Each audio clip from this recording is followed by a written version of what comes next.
ನಮಸ್ಕಾರ, ನಾನು BR ನಾಯ್ಡು. ಇಲ್ಲಿ ಮೋದಿ ವಿಶ್ವಗುರು ಅಂತ ಹೇಳಿ ಭಜನೆ ಮಾಡ್ತಿದ್ರೆ, ಅಲ್ಲಿ ಅಮೆರಿಕಾದವರು ಭಾರತೀಯರ ಕೈಗೆ ಕೋಳ ಹಾಕಿ ಕಾಲಕ್ಕೆ ಸರ್ಪಳಿ ಕಟ್ಟಿ ಮಿಲಿಟರಿ ವಿಮಾನದಲ್ಲಿ ಊಟ ತರ ತಂದು ಬಿಟ್ಟವರು. ಹೀಗಾಗಿದೆ ಅಂದ್ರೆ ಮೋದಿ ವಿಶ್ವಗುರು ಪಟ್ಟ ಏನಾಯ್ತು? ಹಾಗಾದ್ರೆ ನಿಜವಾದ ವಿಶ್ವಗುರು ಯಾರು? ಬನ್ನಿ ಇದರ ಸತ್ಯಾಸತ್ಯದ ಬಗ್ಗೆ ತಿಳ್ಕೊಳ್ಳೋಣ.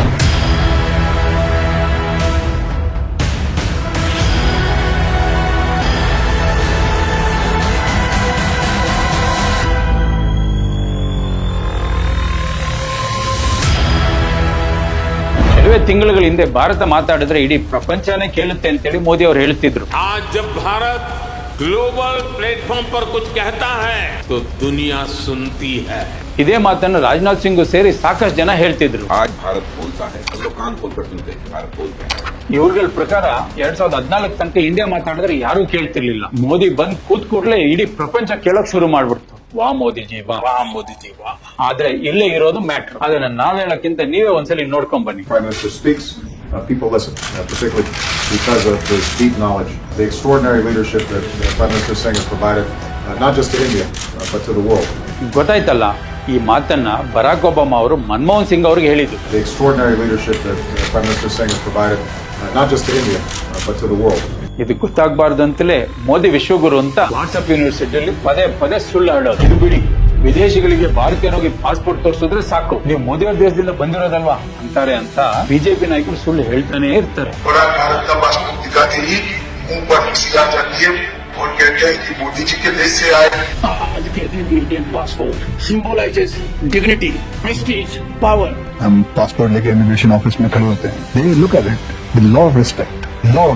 Like सीधे उनके मुंह से निकलता है, oh, you come from the country of Modi. ಆದ್ರೆ ನಿಜ ಏನ್ ಗೊತ್ತಾ? ಇದನ್ನೆಲ್ಲ ನಿರ್ಧಾರ ಮಾಡೋ ಪಾಸ್ಪೋರ್ಟ್ ಇಂಡೆಕ್ಸ್ ನಲ್ಲಿ 2006ರಲ್ಲಿ 71ನೇ ಸ್ಥಾನದಲ್ಲಿದ್ದ ಭಾರತ ಈಗ 2025ರಲ್ಲಿ 85ನೇ ಸ್ಥಾನಕ್ಕೆ ಕುಸಿದಿದೆ. 2014ರ ಮೊದಲು ಭಾರತೀಯರು ಆಸ್ಕರ್ ಗೆದ್ದಿದ್ದೀವಿ, ಬುಕರ್ ಪ್ರೈಸ್ ಗೆದ್ದಿದ್ದೀವಿ, ಒಲಿಂಪಿಕ್ ಮೆಡಲ್ ಗೆದ್ದಿದ್ದೀವಿ, ಕ್ರಿಕೆಟ್ ವರ್ಲ್ಡ್ ಕಪ್ ಗೆದ್ದಿದ್ದೀವಿ. ಆದ್ರೂ ಮೋದಿ ಅವರ ವಾಟ್ಸ್ಆಪ್ ವೀರರ್ ಪ್ರಕಾರ 2014 ಮೊದಲು ಭಾರತ ಏನೂ ಇಲ್ಲ. ಕಂಗನಾ ರನೌತ್ ಪ್ರಕಾರ ಭಾರತಕ್ಕೆ ಸ್ವತಂತ್ರ ಸಿಕ್ಕಿದೆ 2014 ನಂತರ ಅಂತೆ. 2014 में हमें सही मायने में जो है वो आजादी मिली है, हमें स्वतंत्रता मिली है. ಮೋಹನ್ ಬಾದ್ ಪ್ರಕಾರ ಸ್ವಾತಂತ್ರ್ಯ ಸಿಕ್ಕಿದ್ದು ರಾಮ ಮಂದಿರ ಉದ್ಘಾಟನೆ ಆದ್ಮೇಲಂತೆ. प्रतिष्ठा द्वादशी, पौष शुक्ल द्वादशी का नया नामकरण हुआ. अनेक शतकों से संचक्र झेलने वाले भारत की सच्ची स्वतंत्रता की प्रतिष्ठा उस दिन हो गई.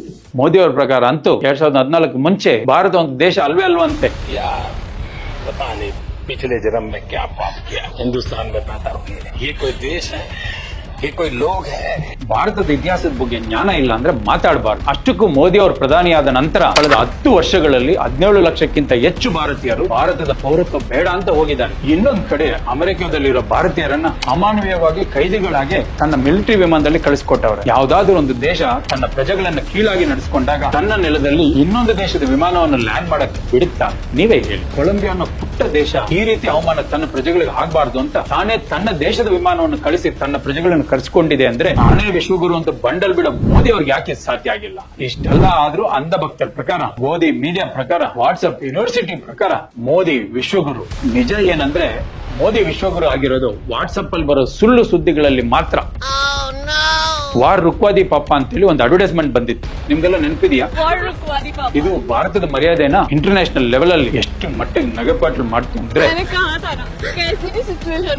मोदी जी हमें घर ले आएंगे, वॉर रुकवा दी पापा और फिर हमारी बस निकाली पापा. ರಷ್ಯಾ ಉಕ್ರೇನ್ ಯುದ್ಧನ ಮೋದಿ ನಿಲ್ಸಿದ್ರು ಅಂತ ಬಿಜೆಪಿ ನಾಯಕರಿಂದಲೇ ಸುಳ್ಳು ಹೇಳ್ಸಿದ್ರು. ಅಸ್ಲಿಗೆ ಅಂತೇನು ಕೂಡ ಮೋದಿ ಅವ್ರು ಮಾಡಿರ್ಲಿಲ್ಲ. ಅದು ಅವ್ರ ಕೈಲಿ ಆಗೋದೇ ಇಲ್ಲ ಬಿಡಿ. ಈ ಮಾತನ್ನ ಎಚ್ಚರಿಕೆಯಿಂದ ಗಮನಿಸಿ, ನಂಗೆ ಬಹಳ ಸಂಕಟ ಆಗ್ತಿರುತ್ತೆ. ವಿಶ್ವಗುರು ಹೇಗಿರ್ಬೇಕು ಅನ್ನೋದನ್ನ ಮೋದಿ ಅವರು ನೆಹರು ಅವರನ್ನು ನೋಡಿ ಕಲಿಬೇಕು.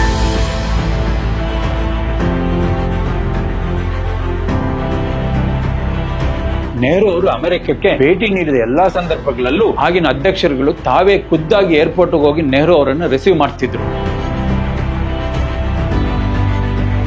Prime Minister, we welcome you here as a friend, as a great world leader.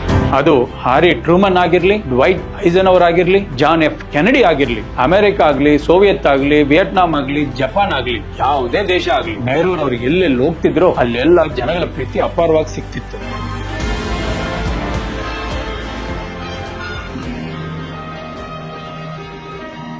I wish to express express, Prime Minister, on behalf of the people of the United States. ಅದೇ 2024ರ ಕ್ವಾಡ್ ಸಮಿಟ್ಗೆ ಮೋದಿ ಅವರು ಹೋದಾಗ America ಅಧ್ಯಕ್ಷರನ್ನ ಬಿಡಿ, ಅವ್ರ government ಪರವಾಗಿ ಯಾರು ಕೂಡ ಮೋದಿ ಅವ್ರು receive ಮಾಡ್ಕೊಳ್ಳೋಕೆ ಬರ್ಲಿಲ್ಲ ಅಂದ್ರೆ ನೀವೇ ಅರ್ಥ ಮಾಡ್ಕೊಳ್ಳಿ.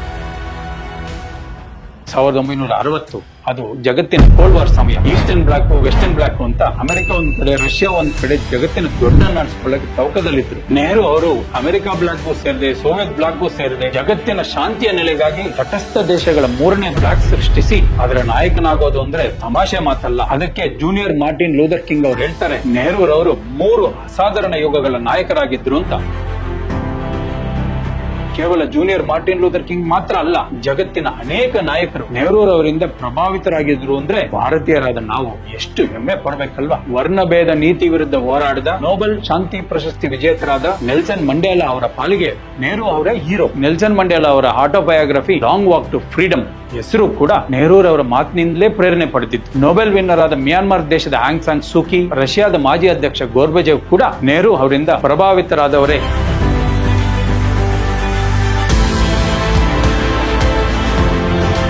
ಅಷ್ಟೇ ಯಾಕೆ, ನೆಹರು ಅವರು ಹುಟ್ಟಾಕಿದ peace and north line movement ನಲ್ಲಿ ಇವತ್ತು 120 ದೇಶಗಳು ಸದಸ್ಯರಾಗಿದೆ ಅಂದ್ರೆ ನೆಹರೂರವರ ದೂರದೃಷ್ಟಿ, ಭಾರತವನ್ನ ವಿಶ್ವಗುರು ಮಾಡುವಲ್ಲಿ ಅವರ ಪಾತ್ರ ಎಷ್ಟು ದೊಡ್ಡದಿದೆ ಅನ್ನೋದು ನಿಮ್ಗೆ ಅರ್ಥ ಆಗುತ್ತೆ. ಇನ್ನೊಂದ್ ಕಡೆ ಮೋದಿ ಅವರ ವಿಶ್ವಗುರು ಆಡಳಿತದಲ್ಲಿ ಭಾರತ ಗ್ಲೋಬಲ್ ಹಂಗರ್ ಇಂಡೆಕ್ಸ್ ನಲ್ಲಿ 105ನೇ ಸ್ಥಾನಕ್ಕೆ ಕುಸಿದಿದೆ. ಹ್ಯೂಮನ್ ಡೆವಲಪ್ಮೆಂಟ್ ಇಂಡೆಕ್ಸ್ ನಲ್ಲಿ 131ನೇ ಸ್ಥಾನಕ್ಕೆ ಕುಸಿದಿದೆ. ತನ್ನ ಅಮೃತ ಕಾಲದ ಆಡಳಿತದಲ್ಲಿ ಭಾರತವನ್ನು ಎಲ್ಲಾ ವಿಚಾರದಲ್ಲಿ ಕುಗ್ಗಿಸ್ತಿರೋ ಮೋದಿ ಅವರು ವಿಶ್ವಗುರುನ ಅಥವಾ ವಿಶ್ವದ ಶಾಂತಿಗಾಗಿ ಅಮೆರಿಕ ಸೋವಿಯತ್ ಯೂನಿಯನ್ಗಳ ಎದುರಾಗಿ ತಟಸ್ಥ ದೇಶಗಳ ನಾಯಕನಾದ ನೆಹರೂರವರ ಭಾರತ ವಿಶ್ವಗುರುನ? ಯಾರು ವಿಶ್ವಗುರು?